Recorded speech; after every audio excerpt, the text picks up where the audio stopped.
दुल्हन को। अब आप लोग ये कैसे खड़े थे, आप भी खड़े हैं, तो मैं चाहूंगी आप लोग भी कुछ गाइए। हम लोग तो गा चुके शुरू में, अब आप भी गा लीजिए। तो ठीक है, फिर आप खड़े रहिए, हम सुनाते हैं। उसका जवाब हम लोग अब ऐसा नहीं हो सकता। जवाब दीजिए, इसका भी जवाब लीजिएगा। लेकिन मुझे ऋतिक के लिए एक लाइन कहनी है। का ऋतिक जी लगा तो नाम नहीं लगा ना तू नहीं तू जा उतर के सामने बैठो ना, इसका लेवल ठीक करिए। हमरा ऋतिक ठीक लगता है। ऐसा लगता है हॉल में गावा तो नहीं आवाज ऐसा ना होता है। ऋतिक से कोनो बदला लेके विचार नहीं करना आज। नहीं पागल है क्या? ओकर रिपोर्ट है ना। आप कहेंगे तो हम वहाँ से बैठ के आपको सुनेंगे, हमें कोई दिक्कत नहीं। हेलो मैं आपको खुद सुनने आया हूँ यहाँ। मैं देख रही हूँ सबका फोन चालू है, मेरे ही फोन का लाइव नहीं हुआ है अभी तक। लाइव बहुत करो जी। सुधर बे अमर भाई, बताइए। अच्छा रहू आइल बनी। हेलो हेलो हेलो लाइव करी सब है। हेलो मुझे इनके लिए कहना है, वैसे ही कर दीजिए इसको भी। इसके बाद एक लाइन के बाद मुझे आपके लिए, क्योंकि 12 बजे के बाद आपका जन्मदिन भी है, इसलिए थोड़ा मुझे हाई चुप न रहे। सुन लो यार, सीरियस दिस मैटर। जन्मदिन का तैयारी भी हम लोग कर लिए हैं। जन्मदिन का तैयारी। दीघा बीच पुल पर ट्रैफिक रोक कर वहीं केक काटना। मुन्ना भैया ट्रैफिक रोक के, वाह भैया। घर भर के जिम्मा सैया हमारे कपार बा कि देह में बदौलत ये ने चढ़ल बुखार बा। हेलो कि के हुआ वत नहीं खे, कि के हुआ वत नहीं खे, कि के हुआ वत नहीं खे, आदत से बाज न जाऊं, धोखेबाज रजऊ, बाचम ना बाचम उड़न बाज रजऊ, कि छाने छाने बदले तोहरो मिजाज भैया। धान हले भैया धान। उड़न बाज बबुआ, धोखेबाज बबुआ।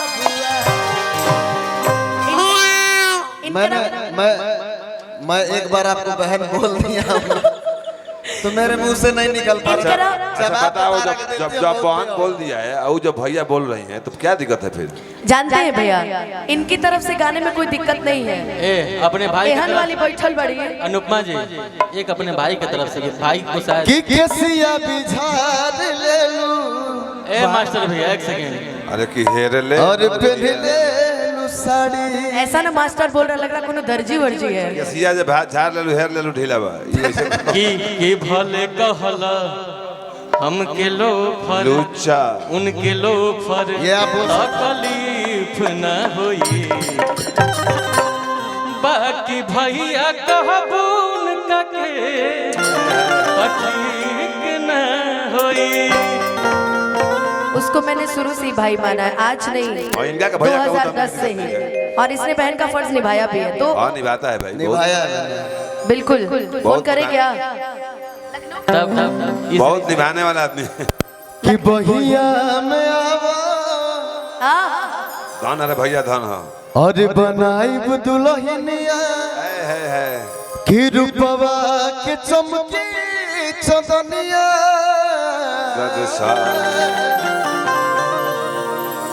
ना कतहु लागे लगन तोहर मनवा, जब से लड़ल बा नया नवा।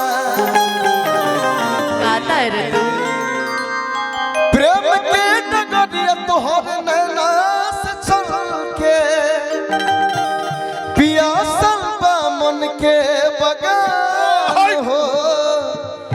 लेकिन ऋतिक भैया बड़े हैं मुझसे तो भैया बोलता हूँ, बिल्कुल जरूरी है। लेकिन मंच पे हम लोग ऋतिक भाई और मैं आप सबके तरफ से बोलेंगे। आप थोड़ा मैं भी नजदीक आइए। मंच में तुम्हारी दोस्त हूँ। ये अनुपमा चुनरी बुझाला बदरिया,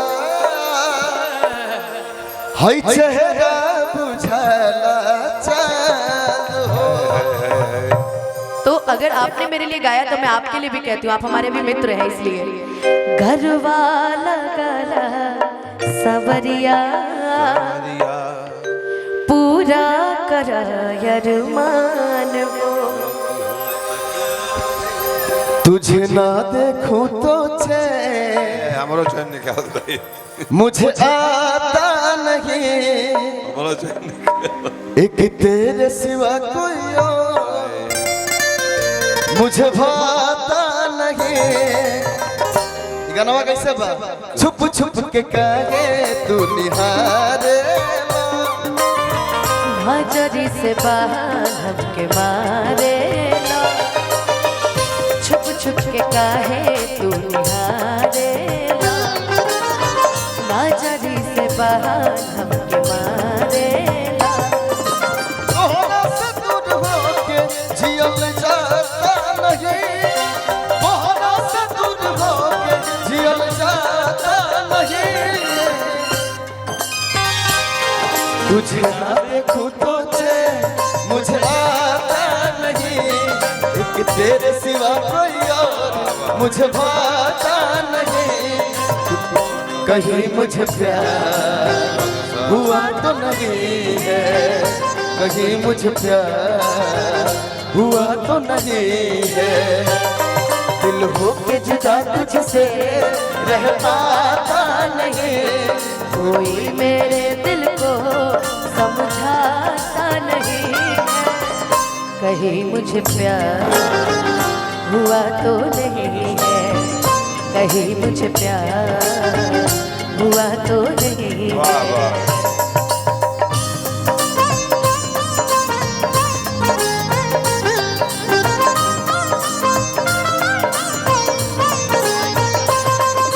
हेलो भैया, हेलो कुछ भोजपुरी में हो जाए। हाँ हम ये चाहते कि हैं। हमारा कान में ऐसा शब्द कहले बाड़े कि हम कह ना सकत नहीं, बाकी तारा के बता सकत नहीं।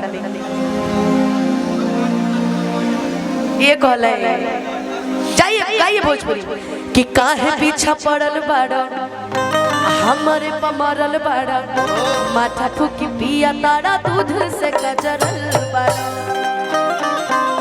कि गोरी फूलो झाड़ी बाड़ू चाचा इसको कहते हैं बिगाड़ना। किसी के खारी बारू। ये सिर्फ ये भैया भैया ये सिर्फ बिगाड़ रहा है अभी। सही गाना गाओ ना। वो गाओ जो हैदराबाद का है। जगवलू ह भगिया अनुपमा जी। गोरी। ओ भुला गए तो हम साथ देते हैं। हाँ आप साथ दीजिए। एक भाई भूल गया तो दूसरा भाई साथ देगा, काहे खातिर ये बुलाता? हमारे भाई लोग कहता एकर हैदराबाद रूट पे थे। जगवलू हा भगिया गोरी, कि कहा पुतवलु हो गया गोरी। ऋतिक भाई तोहरी हरी ओढ़नी तोहर छूटल कवना बगिया रे गोरी। तोहरी हरी ओढ़नी तोहर छूटल कवना बगिया। भैया जिया जी और रिया जी को भी बुलाया जाए। रिया जी आजा जल्दी आजा, कहवा बारू वे हरी। आजा कहवा एक पोस्ट मैंने डाला जिसमें अनुपमा बहुत सुंदर डांस कर रही है।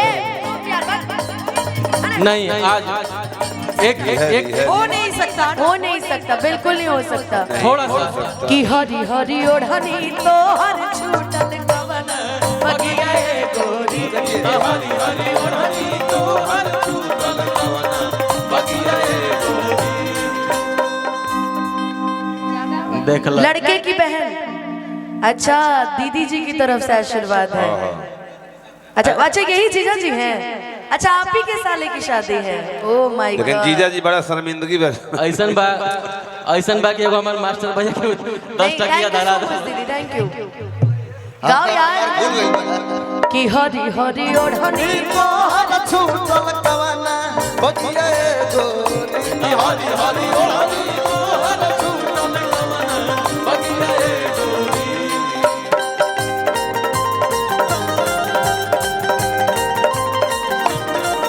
एगो मोर भगवान की मोमीर डालेला, भगवान की मोमीर डालेला, भगवान।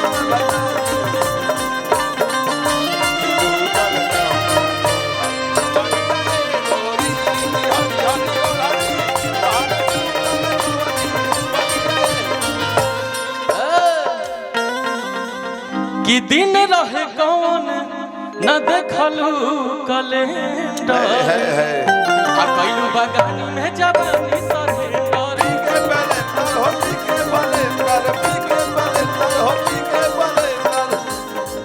ऐसे तू ना मनबा बात भीतर के कह जनबा ओ ऐसे तू ना मनबा बात भीतर के कह जनबा कि छोटे में खोटे सखिए गोरी कि छोटे में खोटे लो सगिया गोरी कि यही से लागल बा दगिया गोरी हरी हरी ओ हरी तोहर छूटल कवना बगिया गोरी की हरी मन मस्त भइल बा मस्ती में दिल बैठल प्यार के कस्ती में मन मस्त भइल बा मस्ती में दिल बैठल प्यार के कस्ती में रहे लखिया हर पल इंतजार में कि दिल धड़काता दिल धड़काता केहू के प्यार में केहू के प्यार में केहू के प्यार में केहू के प्यार में। जानते हो क्यों मिला है? कल इसका बर्थडे है, कपड़ा खरीदने के लिए। और मैं ये भैया लोग को मैं आशीर्वाद लेना चाहता हूँ सबसे। करना में 500 बा ऐसा बात छोटे बाबा मुंह फुला ले हमर तो होली हो तो हम होली के छोटे बाबा के एगो 10 टकिया दा लोग बेईमानी मत कर 600 है तब ने को 600 रुपए हमने कोई 500 में कैसे बांट उहे कहानी 600 रही हम तो कपड़ा किने हमार होली आवता या अनुपमा जी जी ऋतिक विकास से देखावेलू तू आकड़ आ चलता तोहर चलता हमर पवन जी से चकर जो बोलना चाह रहे बोल दिया मैंने। हेलो लेकिन मेरा चक्कर मैं नहीं हूँ यहाँ। मेरा चक्कर वहां कभी नहीं चला। मेरा चक्कर जानते हो कहाँ चला? मैं तुम्हें बता दूं सीरियसली। आंसू प्रियांशु से देखावेलू तू आ चलता हमर ऋतिक वे से चकर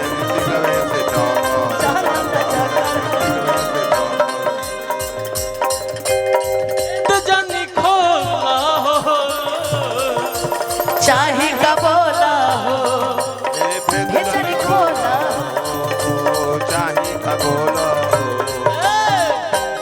कि पुअरे के बुझलू पलंगिया गोरी कहां ले तबलुआ लगिया गोरी पुअरे के बुझलू पलंगिया गोरी कहां ले तबलुआ लगिया गोरी कि कतना दिन से कितना दिन से एगो लइका के एगो लड़की के अरही फेरा में हम रही फेरा में हम सोचते रही आई लव यू कहा रही आई लव यू कहा तल दोसर ले भागल तल दोसर ले बहे बहे जब पुरवैया हो मन बिगड़े सैया हो बहे बहे जब पुरवैया हो मन बिगड़े सैया।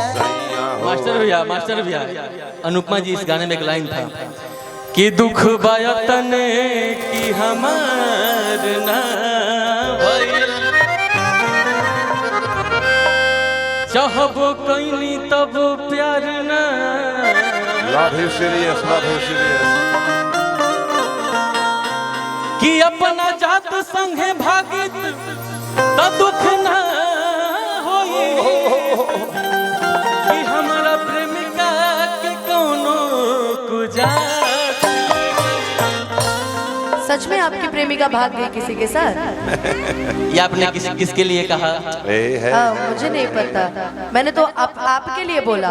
बस सोच लीजिए मैंने ये भी मैं तो कहीं भागी नहीं, मैं तो आपके साथ भागने के लिए तैयार थी। आप ना किसी के साथ भाग गए जी। तो फ्यूचर नहीं है। सुनिए कि हमके कदी होला बर्बाद दोसरा पे कर दया तहरा लैकी रो बस चाही नया नया हमके रुबा के तू आराम कर ला विकास कि चेहरा गोर तू चेहरा करिया दिल भी काला करिया, काम करेला चेहरा भी करिया दिल भी करिया। बर्बाद के जिए आराम से आए हैं। कि बदनाम बानी रानी तोहरे नाम। इसलिए ना कि देखे में सीधा तू तो बड़ो खाली बहरा से तोहर नाम भइल हमरा से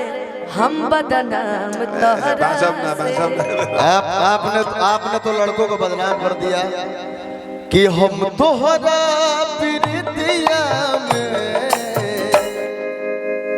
दिल के दुनिया लुटा दिल बाने। हम तोहरा प्रीतिया में दिल के दुनिया लुटा दिल बाने। तू माना न माना अनुपमा, तू माना न माना अनुपमा, कहो के अपन बना ले बानी। हम तोहरा प्रीतिया में दिल के दुनिया लुटा दे बानी। हम तोहरा प्रीतिया में दिल के दुनिया लुटा दे बानी। तू माना न माना ये राजा, राजा तू माना न माना ये राजा, तो हो गया अपन बना लिहल बानी। हम तोहरा प्रीतिया में दिल के दुनिया लुटा देने बानी। हम तोहरा प्रीतिया में दिल के दुनिया लुटा देले बानी। मैं कपड़ा वाला पैसा धर ले।